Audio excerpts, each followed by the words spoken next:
Hello everyone, स्वागत है आप सभी का हमारे YouTube channel Arya photon foundation में। आज हम करने वाले हैं 11th क्लास से जो हमारा चैप्टर कंटिन्यू है रिलेशन एंड फंक्शन। रिलेशन हम कंप्लीट कर चुके हैं, लास्ट दो वीडियोस में हम कार्टेशियन प्रोडक्ट और रिलेशन को कंप्लीट करके आए हैं। आज हम बात करने वाले फंक्शन के बारे में। बहुत ही बेसिक चैप्टर है। अगर मैथमेटिक्स की बहुत सी ब्रांचेस की बात करें जहां पे फंक्शंस बेसिक्स की तरह यूज होता है या फिर इसका एप्लीकेशन होता है, और इटसेल्फ भी इस टॉपिक पे आपके चाहे बोर्ड ओरिएंटेड क्वेश्चंस की बात करें या फिर कॉम्पिटिटिव क्वेश्चंस की बात करें तो दोनों ही तरह के क्वेश्चन इस टॉपिक पे हमारे बनते हैं। तो दोनों ही अगर व्यूज से देखें इस टॉपिक को तो बहुत ही इंपॉर्टेंट टॉपिक आज होने वाला है, तो आप वीडियो को ध्यान से देखेंगे। तो चलिए without wasting the time let's to the point. सबसे पहले बात करते हैं फंक्शन की डेफिनेशन की कि फंक्शन है क्या। तो फंक्शन इज ए रिलेशन। अब सबसे पहले हमने क्या पढ़ा था, इससे पहले हम पढ़ गया है रिलेशन। तो फंक्शन एक रिलेशन है, तो रिलेशन की क्या डेफिनेशन थी? Relation is subset of Cartesian product and function is subset of relation. यानी सबसे टॉप पे क्या है हमारी कार्टेशियन प्रोडक्ट, कि दो सेट की कार्टेशियन प्रोडक्ट जब हमने की थी क्या कहा था कि इसमें ऑर्डर्ड पेयर आएंगे such that first element first set से और सेकंड एलिमेंट सेकंड सेट से, और उसी का सबसेट क्या था रिलेशन। इसमें खास बात क्या आई थी, एक्स्ट्रा क्या था कि सबसेट तो उसी का यानी आएंगे तो ऑर्डर्ड पेयर ही, बट एक कंडीशन है रिलेशन की, जो उसको फॉलो करेगा वही रिलेशन में जाएगा, इसीलिए इसको रिलेशन बोला था।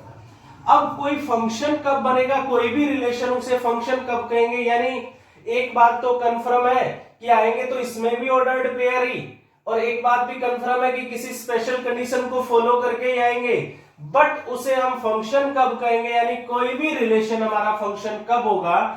आप डेफिनेशन पे अब आ सकते हैं। Function is a relation which gives exactly one image of every element of domain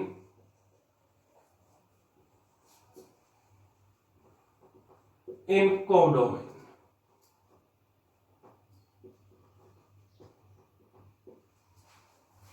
अब क्योंकि फंक्शन एक रिलेशन है और रिलेशन एक कार्टेशियन प्रोडक्ट का सबसेट है, तो ये भी दो सेट्स की ही कार्टेशियन प्रोडक्ट है, बट एक स्पेशल कंडीशन को फॉलो करने के बाद वो रिलेशन होता है, और यहां से इस कंडीशन को जो फॉलो करेगा वो हो जाएगा हमारा फंक्शन।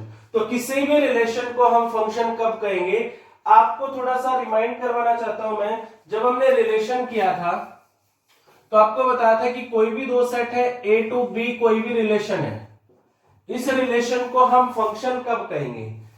अगर हम फंक्शन की बात करें तो ये जो सेट है, जो फर्स्ट सेट है, that is called domain of function and the second set is called codomain of function.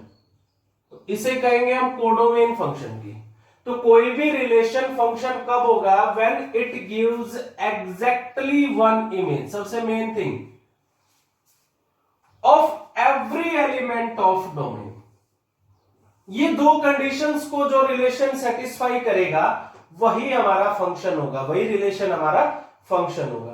Condition क्या है कि डोमेन के हर एलिमेंट की तो इमेज होनी चाहिए। इमेज आपको बताया था कि जैसे हम वेन डायग्राम से करते थे 1 2 3 एरो डायग्राम जिसको बोलते हैं, जैसे 1 की इमेज 5 आपको क्लियर किया था मैंने एरो डायग्राम से। 1 की इमेज कौन है, 5, मींस 1 इज रिलेटेड बाय 5, कि 1 किसके साथ रिलेटेड है, 5 के साथ। जो ऑर्डर्ड पेयर रहेगा हमारा ये रहेगा। तो 1 की इमेज कौन है, 5, 5 की प्री इमेज कौन है यहाँ पे 1। तो एवरी एलिमेंट, हर एलिमेंट की हमारी इमेज रहेगी, मींस डोमेन का कोई भी एलिमेंट ऐसा नहीं होना चाहिए जिसका कोडोमेन के साथ रिलेशन ना हो, and there will be exactly one image. यानी ऐसे नहीं है कि 1 की इमेज कोई और भी हो 4, ये हमारा फंक्शन नहीं हो सकता। Every element have image and exactly one image, तभी उस रिलेशन को हम क्या कहेंगे, फंक्शन कहेंगे। फॉर एग्जांपल मैं आपको दिखाता हूं, यहां पे कुछ एग्जांपल्स दिखाता हूं। 1 2 3 4, 1 2 3, ये कोई रिलेशन है। दूसरा रिलेशन है A B C 1 2 3, 4, 1 2 3 4 A B C। आप इन रिलेशंस को देखिए, अगर मैं इसको कार्टेशियन फॉर्म में लिखूं या फिर सेट बिल्डर फॉर्म में लिखूं या रोस्टर फॉर्म में लिखूं, चार फॉर्म्स आपको मैंने बताई थी। तो अगर मैं इसको रोस्टर फॉर्म में लिखता हूं तो 1 की इमेज 1 है, 2 की इमेज 2 है, 2 की इमेज 1 है, 3 की इमेज भी 1 है और 4 की इमेज भी 1 है। ये कोई रिलेशन है हमारे पास A to B, A में है 1 2 3 4 एंड B में है 1 2 3। ये कोई दो सेट है। ये रिलेशन आपको गिवन है कि R is a relation A to B, check whether R is a function। तो हम अगर डेफिनेशन को चेक करें कि डेफिनेशन क्या कहती है कि जो डोमेन है, डोमेन क्या रहेगी फंक्शन की A, उसका हर एलिमेंट की इमेज होनी चाहिए हमारी, हर एक एलिमेंट की इमेज होनी चाहिए आपकी। तो देखिए यहां से क्या सबकी इमेज है, यहां से भी चेक कर सकते हो, 1 की भी है, 2 की भी है, 3 की भी है और 4 की भी है, और एग्जैक्टली 1 होनी चाहिए, एग्जैक्टली 1। अब बताइए एक की कितनी इमेज है, एक की तो एक ही इमेज है, दो की कितनी इमेज है, number of images, you have to see number of images. दो की कितनी इमेज है, एक ही है। 3 की कितनी इमेज है, एक ही है। 4 की कितनी इमेज है, एक ही है। तो that is a function because every element of domain have exactly 1 image, सबकी एक एक ही इमेज है, इसीलिए ये फंक्शन है। अब जैसे अगर हम यहां पे बात करें तो यहां पे A to B आप चेक करोगे कि 1 की इमेज क्या है A, 2 की इमेज क्या है A, 3 की इमेज क्या है B, 4 की इमेज नहीं है, means there is a one element in domain that have no image in a codomain, that's why that is not a function but that is a relation। ये relation तो है but function नहीं है। अब यहां पे देखिए every element of domain have image and exactly 1। A की कितनी इमेज है 1, B की कितनी इमेज है 1, 2 C की कितनी इमेज है 1 ही है। इन नंबर्स एक एक ही इमेज है, सभी एलिमेंट्स की इमेज है, तो इसे हम क्या कहेंगे फंक्शन। आप यहां देखिए 1 2 3 A B,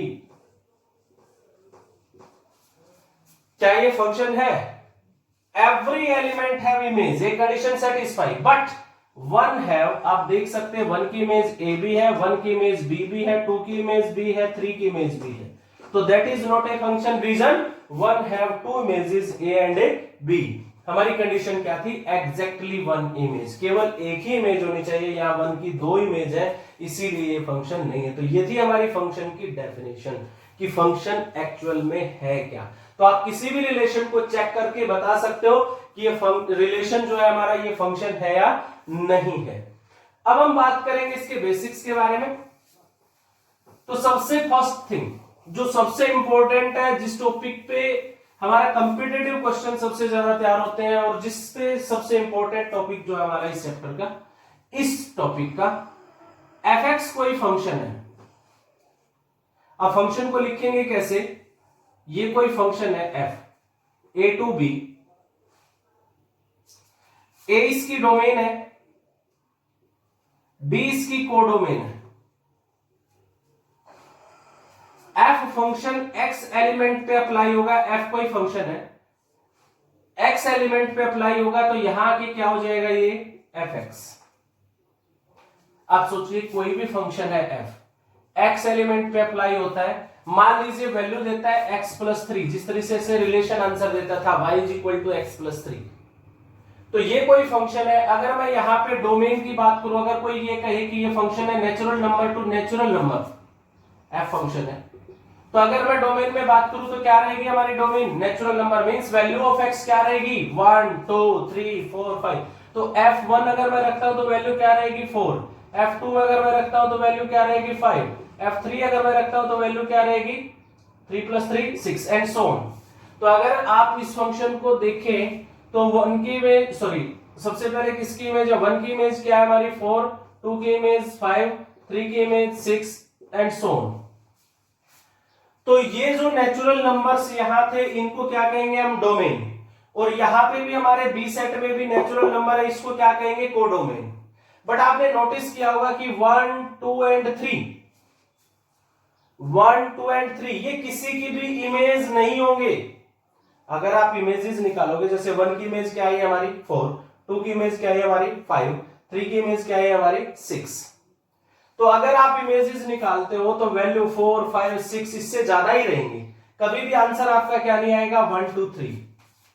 तो ये पूरे जो नेचुरल नंबर थे ये थी इसकी कोडोमेन, बट जो आंसर्स आते हैं मींस सेट ऑफ इमेजेस, जो जो इमेजेस आते हैं उसको बोलते हैं रेंज। क्या बोलते हैं उसको?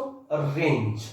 तो अगर हम बात करें डोमेन, तो अगर x डोमेन है तो f अप्लाई होने के बाद यहां फंक्शन क्या हो जाएगा हमारा fx, means that is the set of images. 1 की इमेज f1, 2 की इमेज f2, 3 की इमेज f3, x की इमेज fx। तो this set of fx means value of fx is called a range. Very important, आपको clear कर देता हूं फिर मैं। अगर डोमेन में एलिमेंट हमारा x, फंक्शन अप्लाई होने के बाद ये क्या हो जाएगा fx, means value of image of x is fx, और इसी को हम बोलते हैं function that is equal to y। Means आप कह सकते हो कि x की इमेज क्या होती है y, और y को हम क्या बोलते हैं फंक्शन fx। तो फंक्शन कोई भी हो सकता है, जैसे मैंने ये लिया है, और इसी के सेट को फंक्शन की जो वैल्यू होती है कि y की वैल्यू क्या क्या पॉसिबल है, जैसे हमने यहां निकाली थी 4 से ग्रेटर, तो that is called range, and this range is always subset of codomain. ये रेंज हमेशा कोडोमेन का क्या रहेगी? सबसेट रहेगी।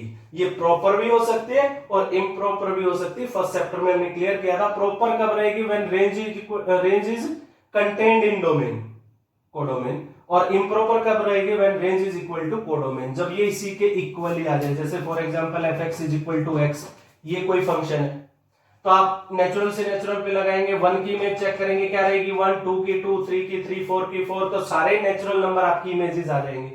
तो जो रेंज आपकी किसके इक्वल हो जाएगी? कोडोमेन के। तो रेंज ऑलवेज किसके अंदर कंटेंट रहेगी? कोडोमेन के अंदर। रेंज क्या होती है? Set of images, set of images, यानी means value of fx is called range. अब हम बात करते हैं, डेफिनेशन क्रिएट करते हैं कि दो चीजें हमने पढ़ी यहां पे, कि ये हमारी डोमेन है, इसके ऊपर कोई फंक्शन अप्लाई होता है f, ये हमारी कोडोमेन है। मान लीजिए f फंक्शन है a टू b, a के अंदर एलिमेंट है x, कोई भी आर्बिट्रेरी एलिमेंट लिया मैंने x, this value of x is called domain. तो सबसे पहले डोमेन को डेफिनेट करते हैं कि डोमेन क्या है। Domain is set of values of x, set of values of x for which fx is a real and a definite, real and a definite, very important। कि डोमेन क्या है किसी भी फंक्शन की? Set of values of x, यानी इस x की उन वैल्यूज का सेट है, नंबर्स का सेट है। अगर वो नंबर मैं फंक्शन में रखता हूं तो फंक्शन हमारा रियल होना चाहिए एंड डेफिनेट होना चाहिए। फॉर एग्जाम्पल मैं आपको क्लियर कर देता हूं, fx कोई भी फंक्शन है, मान लीजिए फंक्शन हमारा 3/2 - x, ये फंक्शन है रियल टू रियल। अगर कोई पूछता है इसकी डोमेन क्या, अगर किसी ने लिख दिया यहां रियल, तो इसकी डोमेन सारे रियल नंबर है, बट ये गलत लिख दिया मैंने। रीजन, क्योंकि ये फंक्शन की जो डोमेन होती है, मैंने क्या कहा, set of values of x for which function real and definite. Real means आप समझते हो जो वैल्यू कॉम्प्लेक्स ना हो, आपको नंबर सिस्टम में मैंने बताई थी कि जो वैल्यूज रूट में नेगेटिव होती है वो क्या होती है? Imaginary complex. और दूसरी बात अगर हम करें, definite means that is not indefinite. Indefinite का मतलब क्या होता है? जब कोई भी वैल्यू फ्रैक्शन में है, जब डिनोमिनेटर 0 है तो वो क्या हो जाती है? इनडेफिनेट। तो अभी हमें इसको चेक करना पड़ेगा कि x की किस किस वैल्यू के लिए रियल रहेगी और किस वैल्यू के लिए ये डेफिनेट रहेगी। तो अगर इसमें स्क्वायर रूट है, नहीं है, तो ये ऑलवेज क्या रहेगी? रियल।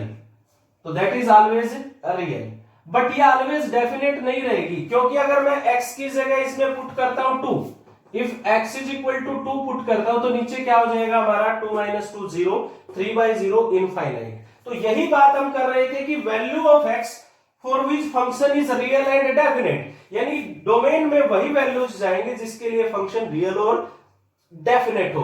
तो ये फंक्शन रियल तो है हर रियल वैल्यू के लिए, बट डेफिनेट नहीं है किसके लिए?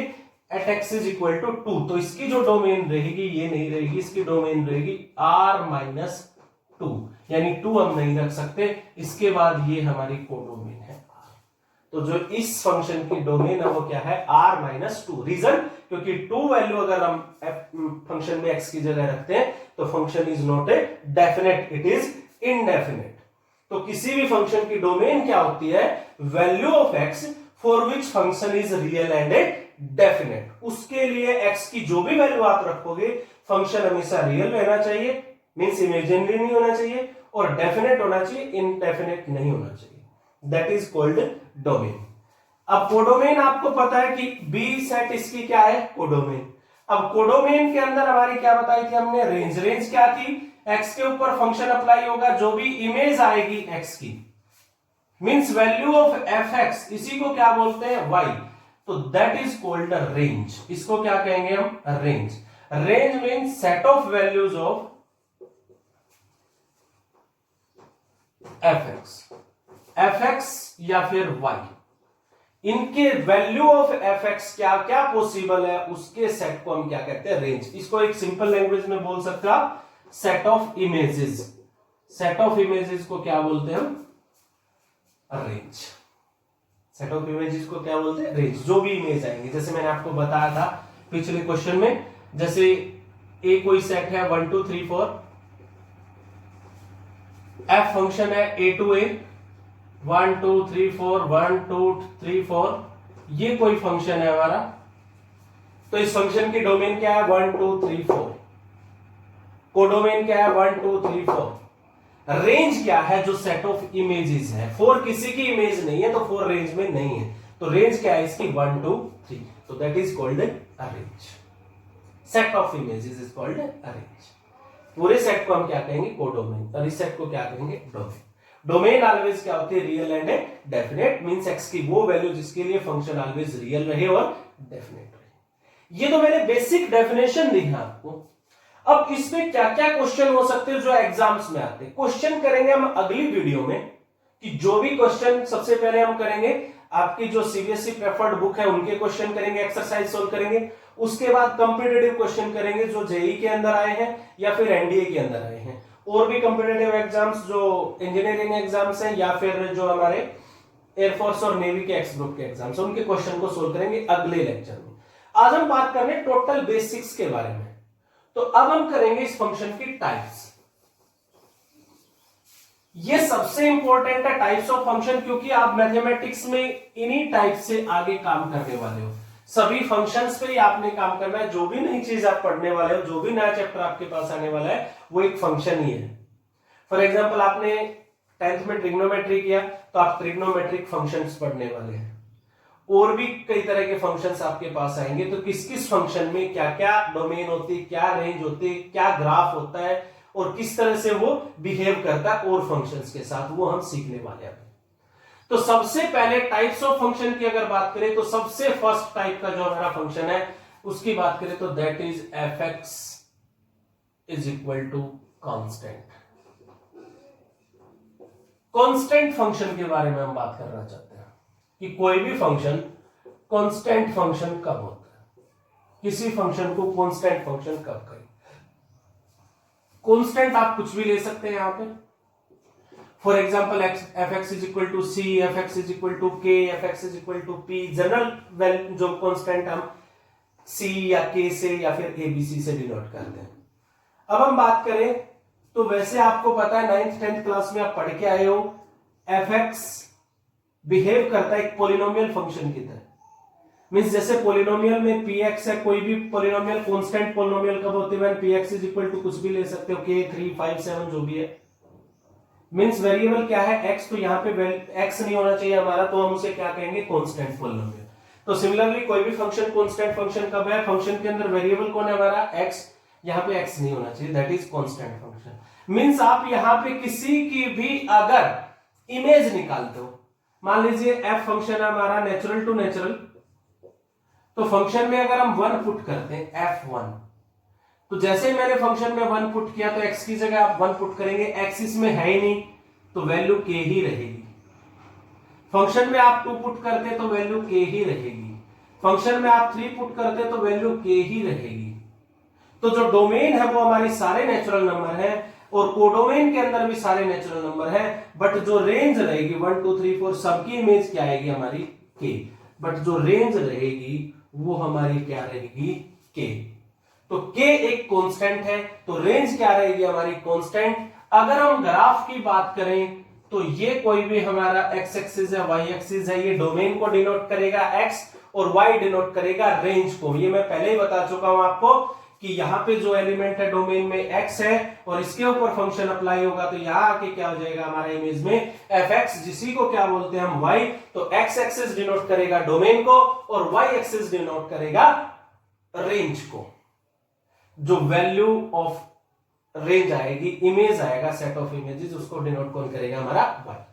तो अगर मैं x की जगह 1 रखता हूं तो वैल्यू k कोई भी कांस्टेंट है, मान लीजिए यहां k है 3 5 7 कुछ भी है, for example fx = 3, fx = 5, fx = 7 कुछ भी है, तो 1 रखता हूं तो k, 2 रखता हूं तो k, 3 रखता हूं तो k, 4 रखता हूं तो k। अगर नेचुरल नंबर की बात करूं तो पॉजिटिव है, तो ये एक स्ट्रेट लाइन को डिनोट करता है पैरेलल टू एक्सिस। या आप आगे चैप्टर्स में पढ़ेंगे कि ये कौन सी फॉर्म की स्ट्रेट लाइन है। तो जो कांस्टेंट फंक्शन होता है उसकी डोमेन तो वही है जिसपे फंक्शन डिफाइन है। रेंज क्या होती है कांस्टेंट फंक्शन की, कांस्टेंट होती है, वही कांस्टेंट होती है जो गिवन में है। मींस अगर आप बात करो fx = 3 की जो रेंज रहेगी वो क्या रहेगी 3, और जो डोमेन रहेगी अगर फंक्शन डिफाइन है नेचुरल नंबर पे तो सारे नेचुरल नंबर, और अगर और किसी सेट पे डिफाइन है फॉर एग्जांपल इंटीजर्स पे तो सारे इंटीजर्स, बट रेंज क्या रहेगी ऑलवेज कांस्टेंट। तो हमारा रिजल्ट क्या तैयार हुआ यहाँ पे कि range of a constant function is always the constant. क्या रहेगी कांस्टेंट। तो ये था हमारा कांस्टेंट फंक्शन। तो इस तरीके से हम सभी फंक्शंस करेंगे, उनके बारे में बात करेंगे, उनकी वैल्यूज के बारे में बात करेंगे, उनके बिहेवियर के बारे में बात करेंगे, उसके बाद उनकी डोमेन रेंज के बारे में बात करेंगे और उसके ग्राफ के बारे में बात करेंगे। तो कांस्टेंट फंक्शन के बाद हम बात करते हैं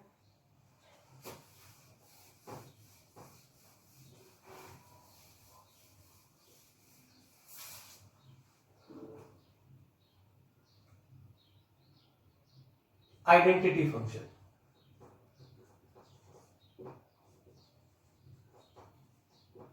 आइडेंटिटी फंक्शन क्या है, बहुत इंपॉर्टेंट है हमारा आइडेंटिटी फंक्शन। आइडेंटिटी के बारे में आप पहले अर्लियर क्लासेस के अंदर पढ़ चुके हो कि आइडेंटिटी एक ऐसा एलिमेंट होता है जिसके साथ ऑपरेशन लगाते हैं तो कोई इफेक्ट नहीं पड़ता उस एलिमेंट पे। फॉर एग्जांपल अगर हम नंबर सिस्टम से, मैं आपको समझाता हूं पहले। नंबर सिस्टम में हम क्या करते थे कि नंबर सिस्टम में कोई ये कहे आपको कि इंटीजर्स की आइडेंटिटी बताइए, इंटीजर्स की आइडेंटिटी बताइए। अब ऑपरेशन क्या आपका वो उस पर डिपेंड करेगा। ऑपरेशन मैथमेटिकल जो ऑपरेशन है हमारे, एडिशन, मल्टीप्लिकेशन, सब्ट्रैक्शन, डिवीजन, क्या लेते हैं। मान लीजिए आपसे कोई पूछता है कि इंटीजर्स की एडिटिव आइडेंटिटी क्या होगी, यानी एडिशन के अकॉर्डिंग आइडेंटिटी क्या होगी। तो कोई भी इंटीजर लें, उसमें क्या ऐड करें कि वापस 3 ही आ जाए। तो ऐसा कौन सा इंटीजर है जिसको ऐड करें कोई इफेक्ट ना पड़े उस नंबर पे, दैट इज 0। तो 0 is called additive identity of integers. Means identity एक ऐसा एलिमेंट होता है जिसको किसी भी एलिमेंट के साथ आप ऑपरेट करो उस एलिमेंट पे कोई इफेक्ट नहीं पड़ेगा। तो आप क्या कह सकते हैं इसको कि स्टार कोई भी ऑपरेशन है, स्टार से डिनोट कर देता हूं, चाहे it is plus, multiplication, division, कुछ भी है। तो ए स्टार ई को हम आइडेंटिटी कहेंगे। अगर ई के साथ ए का ऑपरेशन लगाओ और कोई इफेक्ट ना पड़े, ए पे वापिस से ई आ जाए, then E is called identity. तो ये आइडेंटिटी की डेफिनेशन थी हमारी। मैंने इसीलिए क्लियर किया था कि आपको डाउट ना रहे किसी भी चीज पे। अगर आपको बेसिक्स में, कंसेप्ट्स में अगर डाउट रह जाता है कभी भी, तो आप क्वेश्चंस में ऑलवेज डाउटफुल ही रहते हो, क्वेश्चन आप सोल्व नहीं कर पाते हो। तो मेरा मानना है कि बेसिक्स और कंसेप्ट्स ये आपके जितने अच्छे से सेटअप हो सके, बिल्डअप हो सके, उतना ही अच्छा आप जो न्यूमेरिकल्स जब सॉल्व करेंगे, जब भी आप क्वेश्चन सॉल्व करेंगे तो आपका माइंड उतना ही अच्छा काम करेगा। चलिए बात करते हैं। तो आइडेंटिटी फंक्शन क्या है कि फंक्शन लगाए किसी एलिमेंट पे, मान लीजिए f फंक्शन अप्लाई किया x पे, तो कोई इफेक्ट ही ना पड़े x पे, वैल्यू भी क्या आ जाए x। फॉर एग्जांपल अगर हम इसमें 1 रखते हैं तो वैल्यू क्या रहेगी 1, 2 रखते हैं तो वैल्यू क्या रहेगी 2, 3 रखते हैं तो वैल्यू क्या रहेगी 3। That is called identity function. Means एक की इमेज 1, 2 की इमेज 2, 3 की इमेज 3, यानी फंक्शन लगाए रेंज भी वही आए जो हमारी डोमेन है, तो उस फंक्शन को क्या बोलते हैं हम? Identity function. Means domain is equal to range. तो किसी भी फंक्शन को हम आइडेंटिटी फंक्शन कब कहते हैं? When its domain is equal to range. एक स्पेशल कंसेप्ट आप तैयार कर सकते हो यहां से कि x एलिमेंट पे f लगाएं और वैल्यू क्या रहे हमारी x, तो fx is equal to x, for example ft is equal to t, fz is equal to z, variable यहां पे कौन है? z है।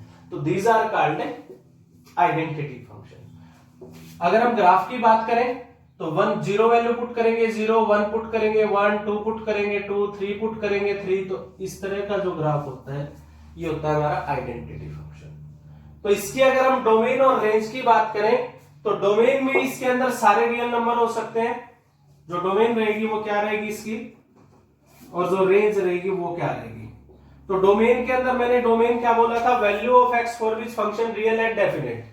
अब ये बताइए क्या ये कोई ऐसा वैल्यू है जिसके ऊपर रियल ना रहे? एक्स की जगह कोई भी रियल नंबर पुट करो, ये ऑलवेज क्या रहेगा? रियल, क्योंकि रूट है ही नहीं। दूसरी बात, ये कब इनडेफिनेट होता है? जब फ्रैक्शन में नीचे जीरो, फ्रैक्शन है ही नहीं नीचे, तो फिक्स है क्या है? 1, तो दैट इज ऑलवेज डेफिनेट। तो इसकी जो डोमेन रहेगी वो क्या रहेगी? सारे रियल नंबर, और जो रेंज रहेगी वो भी क्या रहेगी? सारे रियल नंबर्स। तो ये था हमारा आइडेंटिटी फंक्शन। इसके बाद हम बात करते हैं पॉलिनोमियल फंक्शन।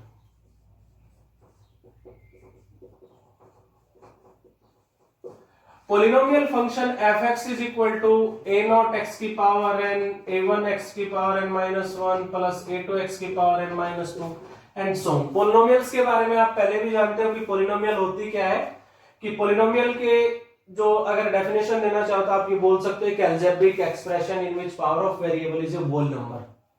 तो एक अलजेब्रिक एक्सप्रेशन है, डिसेंडिंग ऑर्डर में जो डिग्रीज है वो लिखी जाती है इसकी। तो पॉलिनोमियल की डिग्री कुछ भी हो सकती है। इस फंक्शन को हम डोमेन और रेंज अकॉर्डिंग टू डिग्री बता सकते हैं। अगर 1 डिग्री है, 2 डिग्री है, 3 डिग्री मींस लीनियर इक्वेशन है, क्वाड्रेटिक लीनियर पॉलिनोमियल है, क्वाड्रेटिक पॉलिनोमियल है, क्यूबिक पॉलिनोमियल है, बाई क्वाड्रेटिक पॉलिनोमियल, वो अकॉर्डिंग टू डिग्री डिपेंड करेगा। तो ऐसे फंक्शन का ग्राफ भी अकॉर्डिंग टू डिग्री बनेगा और डोमेन और रेंज भी अकॉर्डिंग टू डिग्री ही एग्जिस्ट करेंगे इनकी। तो ये एक पॉलिनोमियल फंक्शन है। नेक्स्ट बात करते हैं, अब जो आपके फंक्शन स्टार्ट होते हैं वो बहुत इंपॉर्टेंट फंक्शन है जो आप फर्स्ट टाइम पढ़ रहे हो। सबसे पहले बात करते हैं हम मॉडुलस फंक्शन।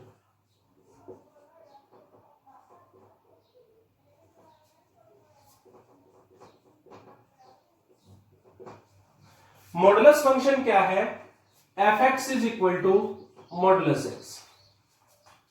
ये जो सिंबल है आपका, these two straight lines, these denotes modulus। ये किसकी नोटेशन होती है? हमारी मॉडुलस की नोटेशन होती है। अब ये मॉडुलस फंक्शन क्या है, इसकी डोमेन और रेंज क्या रहेगी, इसका ग्राफ क्या रहेगा, अब हम उसके बारे में बात करेंगे। तो मॉडुलस फंक्शन एक ऐसा फंक्शन है जिसके अंदर आप कोई भी नेगेटिव क्वांटिटी अगर डालते हो, ये फंक्शन मोर than one rule defined function है। अब जो हम बात कर रहे हैं more than one rule defined function कर रहे हैं। अब मोर than one rule defined function क्या होते हैं? fx कोई फंक्शन है, किसी ने ये कहा x प्लस 3, और दूसरा कोई ये कहता है fx की वैल्यू x प्लस 3 रहेगी if x की वैल्यू 1 से ग्रेटर है, और अगर 1 से लेस है तो माइनस एक्स प्लस 3 रहेगी, या फिर 2x प्लस 1 रहेगी, कुछ भी कह सकते हो। यानी फंक्शन की वैल्यू दो मोर देन 1, एक से ज्यादा रूल के लिए डिफाइंड हो। x की वैल्यू 1 से ग्रेटर है तो ये है, 1 से लेस है तो ये है, और भी रूल दे सकता है, अगर 1 के इक्वल है तो कुछ और है, या 1 पे नॉट डिफाइंड है। तो इस तरह के फंक्शन को हम बोलते हैं more than one rule defined function. तो ये जो मॉडुलस फंक्शन है एक more than one rule defined function है। More than one rule defined function क्या कहता है? ये जो x है, अगर x की वैल्यू लेस देन 0 रहेगी तो x की वैल्यू माइनस x रहेगी, और अगर x की value greater than equal to 0 रहेगी तो x की वैल्यू पॉजिटिव x रहेगी। इसको उल्टा करके समझते हैं, आपको क्लियर हो जाएगा कि मॉडुलस फंक्शन एक ऐसा फंक्शन है जिसके अंदर आप कोई भी वैल्यू डालो। फॉर एग्जांपल आपने -3 पुट किया तो जो आपका आंसर रहेगा वो रहेगा +3। मींस मॉडुलस के अंदर आप चाहे पॉजिटिव वैल्यू डालो चाहे नेगेटिव वैल्यू डालो, आंसर ऑलवेज क्या रहेगा, पॉजिटिव रहेगा। तो ये मॉडुलस फंक्शन होता है। अब कोई आपको ये बोलता है कि modulus x is equal to 3, तो x की वैल्यू क्या रहेगी? हमें पता है कि मॉडुलस x है तो हो सकता है x नेगेटिव भी हो सकता है x पॉजिटिव भी हो। तो आंसर क्या रहा हमारा 3, तो हो सकता है x पॉजिटिव भी हो और नेगेटिव भी हो, क्योंकि मॉडुलस लगने के बाद 3 हुआ तो नेगेटिव होगा तो भी पॉजिटिव हो गया होगा, और अगर पॉजिटिव होगा तो पॉजिटिव था ही। तो अगर मॉडुलस को आप ओपन करेंगे तो क्या वैल्यू रहेगी हमारी, +-3। अब कोई पूछता है आपको कि डिफाइन कीजिए इसको कि ये कब +3 और कब -3 है। तो ये है हमारी इस फंक्शन की डेफिनेशन कि कोई भी मॉडुलस फंक्शन है हमारा, जिस पॉइंट पे वो फंक्शन 0 होता है, किस पॉइंट पे इसकी वैल्यू 0 रहेगी, x की जगह क्या पुट करूं कि ये 0 आंसर आए, तो किस पे हो रहा है ये, at x is equal to 0 put करता हूं तो ये 0 आंसर आएगा। तो उस पॉइंट से लेस पे वो फंक्शन नेगेटिव होता है और ग्रेटर पे वो फंक्शन पॉजिटिव होता है। इक्वलिटी हमेशा ग्रेटर के साथ लेके जाते हैं। फॉर एग्जांपल आपके पास कोई और फंक्शन है f(x) is equal to modulus x minus 1, तो अगर इस फंक्शन को आपने डिफाइंड करना है किसकी वैल्यू कब पॉजिटिव रहेगी कब नेगेटिव रहेगी, तो इस फंक्शन को देखिए आप, ये 0 किस पे होता है, x की जगह क्या पुट करेगी, 0 हो जाए 1, तो x की वैल्यू 1 से लेस पे ये नेगेटिव रहेगा ये फंक्शन, और ग्रेटर देन इक्वल पे ये पॉजिटिव रहेगा। इस तरह से मॉडुलस को डिफाइन करते हैं। तो ये है आपका modulus function. Gate my point? तो आप चेक कर सकते हो फंक्शन कब पॉजिटिव रहेगा और कब नेगेटिव रहेगा। आप डायरेक्ट भी चेक कर सकते हो। फॉर एग्जांपल मैं चेक करना चाहता हूं कि इसकी वैल्यू पॉजिटिव कब रहेगी, means x-1, positive means greater than equal to 0 कब रहेगा, when x greater than equal to 1।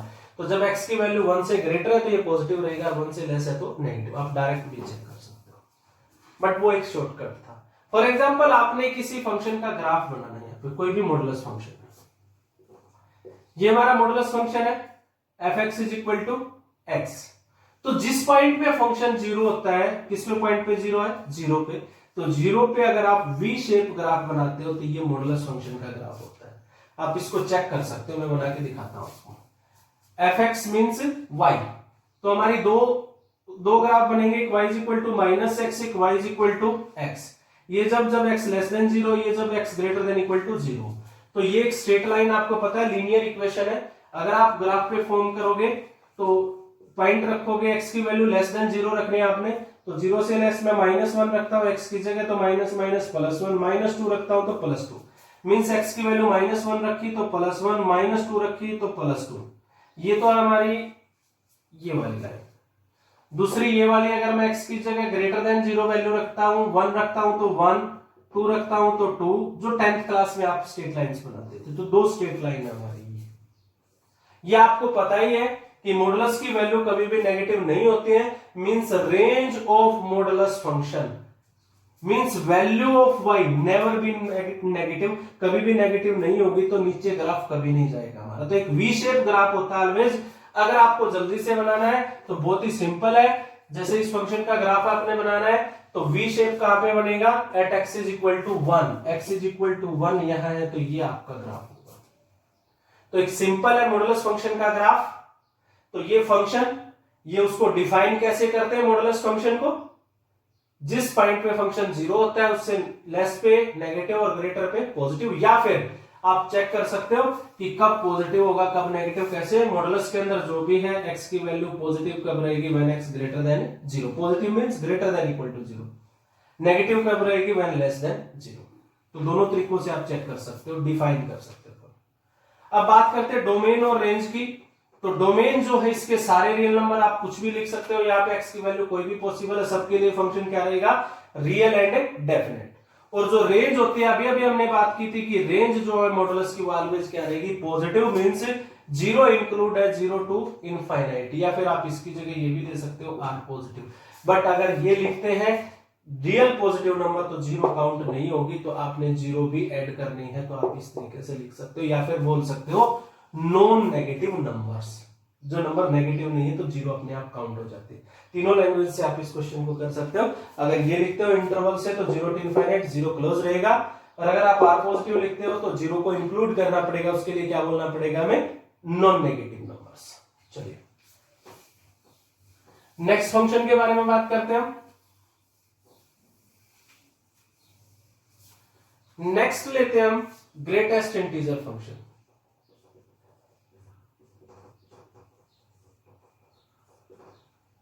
Greatest integer function क्या है?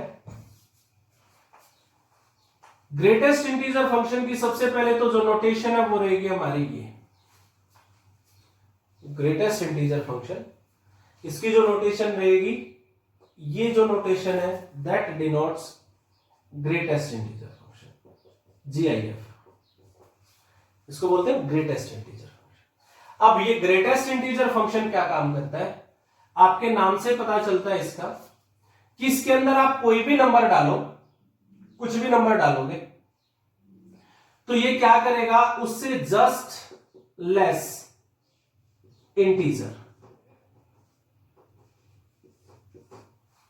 उससे जस्ट लेस इंटीजर वैल्यू देगा, लेकिन दो तरीके से। ये भी मोर than one rule defined function है। कैसे? पहले इस x को आप चेक करेंगे कि x इंटीजर है या नॉन इंटीजर है। जैसे मॉडुलस में था, पॉजिटिव है या नेगेटिव, पॉजिटिव डालो तो भी पॉजिटिव, नेगेटिव डालो तो भी पॉजिटिव। ऐसे ही ग्रेटेस्ट इंटीजर है, अगर आप इसके अंदर नॉन इंटीजर डालोगे तब भी इंटीजर आंसर आएगा, इंटीजर डालोगे तब भी इंटीजर आंसर आएगा, बट इंटीजर आंसर इंटीजर डालोगे तो सेम आंसर रहेगा, जैसे वहां प्लस पे प्लस था। और अगर आप नॉन इंटीजर डालते हो तो उससे जस्ट लेस इंटीजर आंसर आएगा। तो ये भी मोर than one rule defined function है कि x यहां पे इंटीजर है या नहीं है, तो ये डिपेंड करेगा इस ग्रेटेस्ट इंटीजर फंक्शन की वैल्यू पे। कैसे? मान लो मैं इसके अंदर डालता हूं 3.4, तो क्या ये इंटीजर है? नहीं है, तो इससे जस्ट लेस आंसर आएगा। 3.4 से जस्ट लेस वैल्यू क्या होती है जो इंटीजर होता है? 3। फॉर एग्जांपल मैं डालता हूं 0.8, तो इससे जस्ट लेस इंटीजर क्या है? 0। फॉर एग्जांपल मैं डालता हूं -2.3, तो इससे जस्ट लेस इंटीजर, इससे जस्ट छोटा इंटीजर कौन है? 2.3। -2.3 से छोटा? कुछ बच्चे सोच रहे होंगे -2, नहीं, -2 बड़ा है इससे छोटा जस्ट लेस होता है -3। और अगर मैं इसके अंदर इंटीजर ही डाल देता हूं, 3 डालूंगा तो क्या ही आंसर रहेगा? 3। -2 डालूंगा तो क्या ही आंसर रहेगा? -2। तो ये है हमारा ग्रेटेस्ट इंटीजर फंक्शन। सबसे पहले तो इसकी फंक्शनिंग समझे हमने, बिहेवियर क्या है इसका। ये एक more than one rule defined function है जो ऑलवेज इंटीजर आंसर देता है। डिपेंड किस पे करता है? x पे। x अगर इंटीजर है तो सेम आंसर रहेगा, और अगर नॉन इंटीजर है तो उससे जस्ट लेस इंटीजर हमारा आंसर रहेगा। अब बात करते हैं इस फंक्शन के ग्राफ की। एक्स डोमेन है, तो डोमेन के अंदर इसके अंदर क्या रहेगा? सबसे पहले डोमेन और रेंज की बात कर लेते हैं। जो डोमेन है इस फंक्शन की वो क्या रहेगी हमारी? डोमेन के अंदर आप कुछ भी डाल सकते हो, सभी रियल नंबर्स के लिए डोमेन डिफाइन है, तो क्या रहेगी? सभी रियल नंबर्स।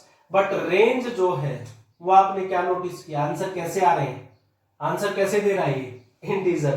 क्या कभी भी किसी भी, जैसे 3.4 की इमेज क्या है? 3।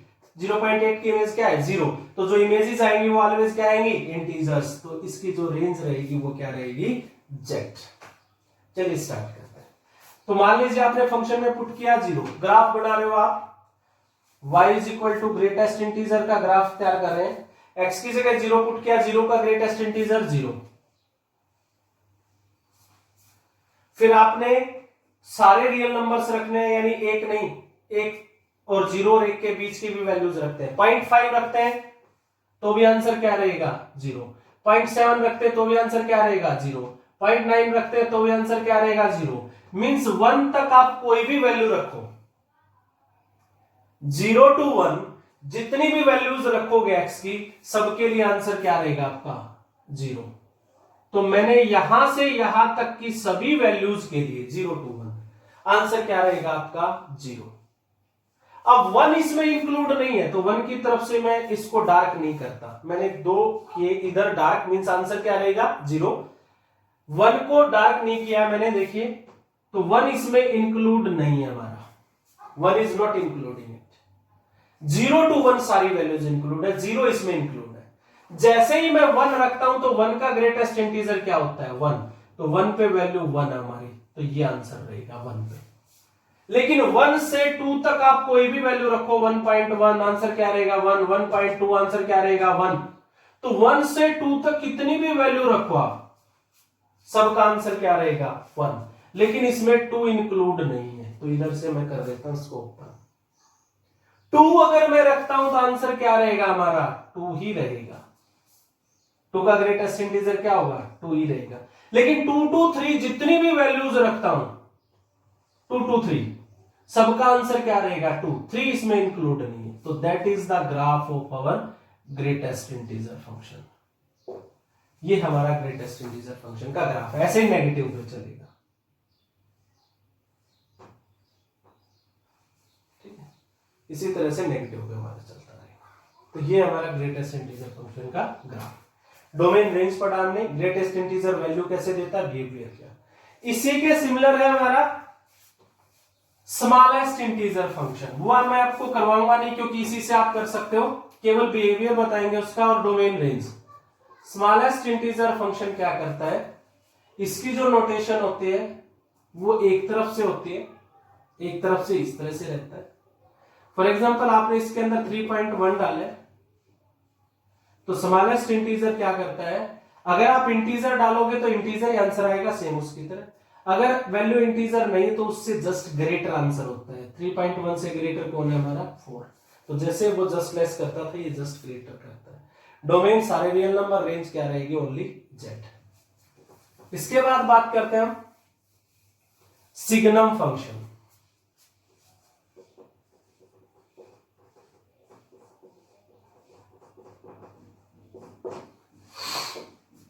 सिग्नम फंक्शन हमारा क्या है, सिग्नम फंक्शन हम किसको बोलते हैं, सिग्नम फंक्शन की जो नोटेशन है हमारी वो है SGNX, SGN, ये सिग्नम फंक्शन की नोटेशन है। एक्चुअल में सिग्नम फंक्शन क्या होता है, signum function is the ratio of modulus function and identity function.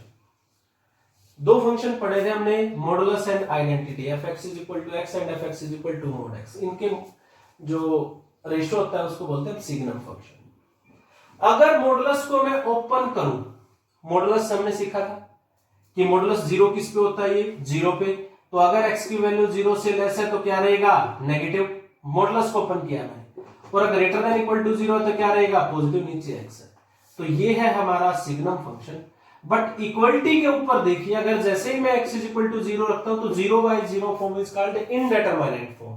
तो 0 पे ये फंक्शन की वैल्यू होती है 0, that is called signum function. अगर मैं इसको काटता हूं तो -1 if x less than 0, greater than 0 पे 1 एंड इक्वल टू 0 पे रहेगी हमारी 0। तो ये एक तरह का कांस्टेंट फंक्शन है, क्योंकि वैल्यूज क्या आई हमारी कांस्टेंट। अगर आप x की वैल्यू 0 से बड़ी कोई भी वैल्यू रखते हो तो आंसर क्या रहेगा आपका 1। 0 से बड़ी जितनी भी वैल्यू रखता हूं तो आंसर क्या रहेगा आपका 1। और 0 से छोटी जितनी भी वैल्यूज रखता हूं तो आंसर क्या रहेगा आपका -1।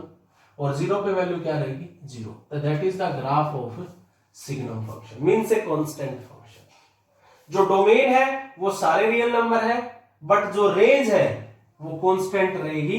जो डोमेन रहेगी वो सारे रियल नंबर, जो रेंज रहेगी सिग्नम फंक्शन की वो तीन ही वैल्यूज आएंगी, -1, 1 एंड 0। सेट किया है हमने, इंटरवल मत कर देना, सेट। तो सिग्नम फंक्शन होता है ratio of modulus and identity function. Open करोगे तो आपका ये रहेगा, x की वैल्यू 0 से लेस है तो -1, ग्रेटर है तो 1, 0 पे 0। तो ये है हमारा सिग्नम फंक्शन। इसके बाद हम बात करते हैं सिग्नम फंक्शन के बाद fractional part function.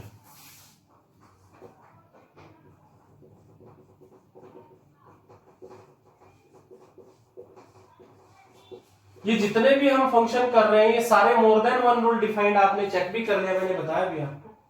Fractional part function क्या होता है, fx is equal to x minus greatest integer x। ये होता है difference of identity function and greatest integer function, that denotes the greatest integer function. तो identity function और greatest integer function के difference को बोलते हैं हम फ्रैक्शनल पार्ट फंक्शन। सबसे पहले आपको इसका पता है ये ग्रेटेस्ट इंटीजर है, इसका आपको पता है। तो पहले डोमेन और रेंज के बारे में बात करते हैं। डोमेन इसकी सारे रियल नंबर, बट जो रेंज है वो चेक कीजिए आप। मैं आपको सिंपल तरीके से दिखाता हूं।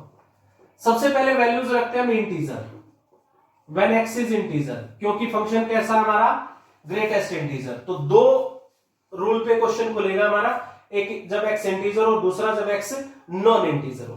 तो व्हेन एक्स इज इंटीजर, तो इंटीजर यहां पे कोई भी रखिए, आपने रखा 3, तो 3 का इंटीजर पे तो वैल्यू क्या रहेगी 3 रहेगी, यानी एक्स ही रखते हो तो यहां पे एक्स का ग्रेटेस्ट इंटीजर क्या आएगा एक्स ही आएगा, क्योंकि इंटीजर है वो। तो 3 - 3 क्या रहेगा वैल्यू 0, यानी अगर कोई भी इंटीजर वैल्यू हम एक्स की जगह रखते हैं तो आंसर क्या रहेगा ऑलवेज 0। क्या रहेगा 0। अब दूसरा case when x is non integer, अगर नॉन इंटीजर लेते हैं यहां पे कोई भी नॉन इंटेग्रल वैल्यू रख के देखिए आप, कोई भी नॉन इंटेग्रल, फॉर एग्जांपल आपने रखी 2.1, तो 2.1 माइनस 2.1 का ग्रेटेस्ट इंटीजर क्या रहेगा 2, तो आंसर क्या रहेगा 5, यानी वही नंबर और उससे जस्ट लेस इंटीजर। तो डिफरेंस क्या रहेगा आपका, कंफर्म है कि जो नंबर है उससे जस्ट लेस इंटीजर वैल्यू देगा ये नॉन इंटीजर पे। आपका 3.9 है तो 3 देगा, 5.3 है तो 5 देगा। तो जो डिफरेंस रहेगा बीच का वो ऑलवेज क्या रहेगा, उस नंबर के और उससे अगले नंबर के बीच में जो भी नंबर लाई करते हैं वो, जैसे 5 और 6 के बीच का, जैसे आप 5 और 6 के बीच का कोई भी नंबर रखिए 5.6, तो ग्रेटेस्ट इंटीजर क्या हो जाएगा उसका 5। तो इनके बीच के जितना भी गैप है कितने का डिफरेंस है 1 का।